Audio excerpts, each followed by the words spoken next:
If you had to pick one particular aspect of someone's personality that you think makes a good member, what would that be?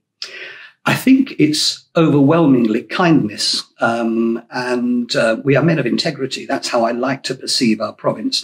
But kindness to me and fairness are the two qualities that I look for most in our members. Good afternoon, Provincial Grandmaster. Thank you for talking to us today. Can I open with a question, a general one, about what's happening in Freemasonry just at the moment that's recently caught your attention? It's a good question.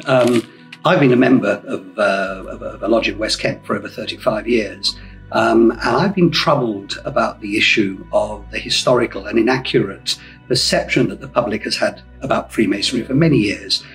In the 4 years I've been Provincial Grand Master, I've made it my sole aim to ensure that we demystify and we normalise Freemasonry in the eyes of the public so that they're fully aware of what we do, what our aims and objectives are, and not the perceptions that they may actually hold.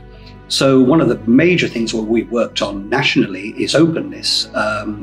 Our headquarters at United Grand Lodge of England in Great Queen Street recently had an open weekend where I was amazed to see that 9,000 members of the public came to our building, enjoyed a tour, saw the vast amount of artifacts and information that was available there, which was a tremendous success. And in West Kent and in East Kent in the county, we have a library and museum which is based in Canterbury. And staggered to learn that as a trustee of the museum, they had some 10,000 visitors last year, 90% of which were members of the public rather than members that were visiting to learn a bit more about our organisation. So that's a tremendous success, and it shows that people are interested in what we stand for.